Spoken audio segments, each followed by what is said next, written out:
Hello friends, तो आपका मेरे इस चैनल पर स्वागत है। आज मैं आपको फर्स्ट ग्रेड में जो पुरस्कार कहानी लगी हुई है उसके क्वेश्चन आंसर करवाने जा रही हूँ। तो आप इसमें जो भी क्वेश्चन है उनको ध्यान से देखिए, कहीं ना कहीं इसमें आपको एग्ज़ाम में देखने को क्वेश्चंस मिलेंगे। पुरस्कार कहानी में असत्य कथन नहीं है। राजाओं की स्वच्छंदता है, ये गलत है। राजा कृषकों की ज़मीन सदैव के लिए खरीद लेता था, नहीं। कृषक हल की पूजा करते थे, नहीं। कौशल नगर में कृषि उत्सव प्रसिद्ध था, ये इसमें सही कथन है। निम्न में से सत्य कथन है। इसमें मैं आपको एकदम से डायरेक्ट क्वेश्चंस के आंसर ही बताने जा रही हूँ, ज़्यादा टाइम वेस्ट आपका भी नहीं करूँगी, मेरा भी नहीं करूँगी। तो निम्न में से सत्य कथन है, मधुलिका सिंहमित्र की एकमात्र कन्या थी। तीसरा क्वेश्चन है, मधुलिका ने पुरस्कार स्वरूप राजा से क्या मांगा था। ये कई बार एग्जाम में आया हुआ क्वेश्चन है। तो मधुलिका ने अरुण के साथ प्राणदंड मांगे थे। इसी तरह फोर्थ क्वेश्चन देखिए, निम्न में से असत्य कथन है। असत्य कथन को अपन पढ़ेंगे ही नहीं, पहले सत्य पढ़ते हैं। मधुलिका एक मेहनती देश प्रेमी और स्वाभिमानी स्त्री थी, ये सही है। अरुण मगध का निर्वासित राजकुमार था। पुरस्कार कहानी नायिका प्रधान है, ये कई बार एग्जाम में पूछा गया है कि पुरस्कार कहानी कौन सी है, क्योंकि नाम से तो ऐसा लगता है कि जैसे कोई नायिका प्रधान नहीं होगी, जबकि ये नायिका प्रधान है। अरुण के पास मगध देश का घोड़ा था, ये गलत है। पुरस्कार कहानी का मुख्य संदेश क्या है। देश प्रेम के लिए व्यक्तिगत हित का त्याग, ये इसका संदेश है पुरस्कार कहानी का। निम्न में से सही है। अरुण सिंधु देश पर विजय करना चाहता था, नहीं। श्रावस्ती दुर्ग के उत्तर के नाले के समीप की भूमि मधुलिका ने मांगी, नहीं। मधुलिका कौशल पर अधिकार करना चाहती थी, नहीं। व्यक्तिगत सुख के लिए मैंने कौशल को खतरे में डाला, ये इसने मधुलिका ने सोचा था, तो ये सही होगा इसमें। सातवां क्वेश्चन है, पुरस्कार कहानी में गलत कथन है। जमीन की 3 गुना रकम दी जाती थी, ये गलत है।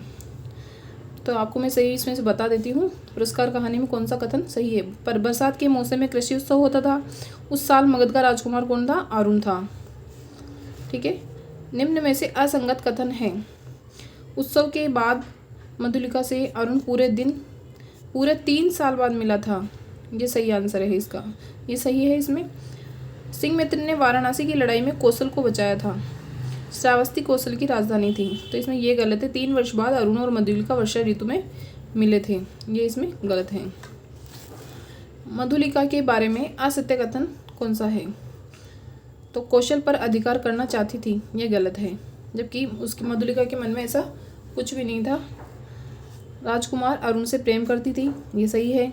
कौशल को पराधीन होने से बचाती थी मधुलिका, ये भी सही है। अरुण के साथ उसने प्राणदंड मांगे थे, ये भी सही है। बीज देते समय मधुलिका को कौन देख रहा था, अरुण।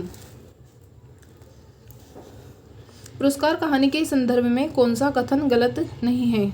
अब ये आपका नहीं का और है का ये चक्कर एग्जाम में फंस जाता है, तो आप इसको ध्यान से पढ़िएगा। पुरस्कार कहानी के संदर्भ में कौन सा कथन गलत नहीं है, मतलब ये सही पूछ रहा है। इस कहानी का वर्ण विषय राष्ट्रप्रेम की महत्ता है। कौन सा कथन सत्य है, कौन सा कथन सत्य है। अबोध क्या कर रही है, राजकीय अनुग्रह का तिरस्कार, यह कथन वृद्ध मंत्री का था।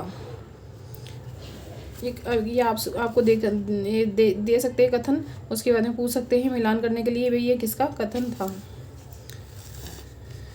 इसी तरह से 13वां क्वेश्चन देखिए आप, कौन सा कथन असंगत है। तो ये द वाला असंगत है, तो मैं आपको सही बताती हूँ। पहले मधुलिका उस वीर सिंहमित्र की कन्या थी, ये एग्जाम में पूछा जाता है। मधुलिका किसकी कन्या थी, यह सिंहमित्र की। यह बात राजा को वृद्ध मंत्री ने बताया था। मैं कृषक बालिका हूँ, आप नंदन बिहारी और मैं पृथ्वी पर परिश्रम कर जीने वाली हूँ, मधुलिका ने अरुण से कहा। आह कितना भोला सौंदर्य, कितना सरल चितवन, यहाँ किसके सौंदर्य की कल्पना की गई है, मधुलिका की। तो ये तीनों सही है और ये गलत है। राजा द्वारा उपयोग में लिए हल की मूठ रजत रंजित थी, ये गलत है।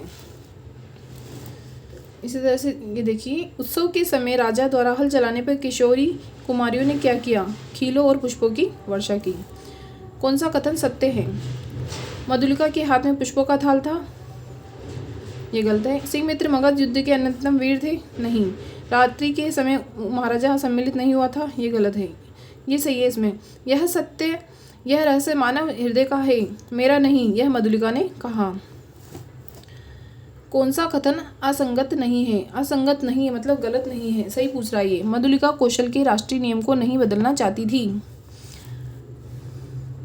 वह हर्ष और उत्साह का समुद्र हिलोरे भरता हुआ आगे बढ़ने लगा। उक्त वाक्य में वह किसके लिए प्रयुक्त हुआ है? तो वह आपको ये लाइन दे सकते हैं, उसमें पूछ सकता है बीच में कि वह किसके लिए आया है, तो जनता का समूह के लिए आया है। राजकीय रक्षण की अधिकारिणी तो सारी प्रजा है, वाक्य किसने किससे कहा? मधुलिका ने मंत्री से कहा। महाराज द्वारा भूमि के प्रतिदान स्वरूप पुरस्कार दिए जाने पर मधुलिका ने क्या किया? थाली सर से लगाकर महाराज पर न्यौछावर करके बिखेर दी। पुरस्कार कहानी के संबंध में असत्य कथन है, ऐतिहासिक आर्थिक यथार्थ, ये गलत है। अभी पुरस्कार कहानी के बारे में सही कथन बता रही हूँ आपको। इस कहानी का प्रकाशन 1936 में हुआ है। राष्ट्र प्रेम और स्वप्रेम का संघर्ष है। मधुलिका का संबंध कौशल राज्य से था। पुरस्कार कहानी से संबंधित सत्य कथन कौन सा है? मधुलिका ने महाराज से दुर्ग के दक्षिण में खेती के लिए भूमि मांगी थी। 22वां क्वेश्चन देखिए आप। तो मुझे भी प्राणदंड मिले। मधुलिका के उक्त कथन से उसका मनोभाव प्रकट होता है अरुण के साथ प्रेम का, मतलब अरुण से प्रेम करती थी, इसलिए उसने न चाहते हुए भी अरुण के साथ प्राणदंड मांगे।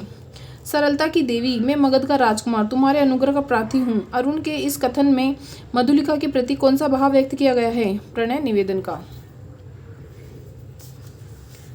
24वां क्वेश्चन देखिए। राजा ने मधुलिका की ओर देखा, वह कांप उठी। रात्रि में राजा के सम्मुख मधुलिका के इस प्रकार के व्यवहार का क्या कारण था? लज्जा व घृणा। पुरस्कार कैसी कहानी है? तो पुरस्कार ऐतिहासिक कहानी है। आज कितना भोला सौंदर्य, कितनी सरल चित्तन। प्रस्तुत पंक्ति किस कहानी से ली गई है? पुरस्कार से। 27वां क्वेश्चन देखिए। श्रावस्ती का दुर्ग एक प्रहर में दस्युओं के हस्तगत हो जाएगा, कथन किसने किससे कहे? सेनापति से मधुलिका ने कहा। वो दुर्ग को बचाना चाहती थी। आद्रा नक्षत्र, आकाश में काले काले बादलों की घुमड़ जिसमें देव दुदुम्बी का गंभीर घोष। प्रस्तुत पंक्तियों के रचयिता कौन है? जयशंकर प्रसाद। पुरस्कार कहानी में किस पक्ष की प्रधानता है? भाव पक्ष और कला पक्ष दोनों की। जिसने मगध के सामने कौशल की लाज रख ली थी, उसी वीर की कन्या मधुलिका है। प्रस्तुत पंक्तियों में किस वीर की बात कही गई है? सिंहमित्र की कन्या थी मधुलिका। 31वां क्वेश्चन देखिए। पुरस्कार कहानी का कथानक मुख्य रूप से किस नगर पर आधारित था? कौशल पर। पुरस्कार कहानी में अरुण कौन था? अरुण मगध का राजकुमार था। पुरस्कार कहानी में कौशल प्रदेश में कृषि उत्सव के दिन किस नक्षत्र का उदय हुआ था? आद्रा नक्षत्र का। पुरस्कार कहानी में कौशल नगर का कौन सा उत्सव प्रसिद्ध था? कृषि उत्सव। पुरस्कार कहानी में दुर्ग के रक्षक का क्या नाम था? अग्निसेन। तो मैंने आपको ये 35 क्वेश्चन पूरे करा दिए हैं पुरस्कार कहानी से। तो आपको मेरा ये वीडियो कैसा लगा? मैं ये स्कूल व्याख्याता के लिए जो बुक है एनडीसी सर की, तो उसमें से आपको ये कराई हूँ। तो आपको ये मेरा वीडियो कैसा लगा? इसको लाइक करना और चैनल को सब्सक्राइब जरूर करें। अच्छा लगा हो तो कमेंट में ज़रूर लिखें। मैं आगे और भी जो कहानियाँ हैं उनको आपको क्वेश्चंस करा दूँगी। लगभग किसी के 50 क्वेश्चन हैं, किसी के 40 है, किसी के 45 है।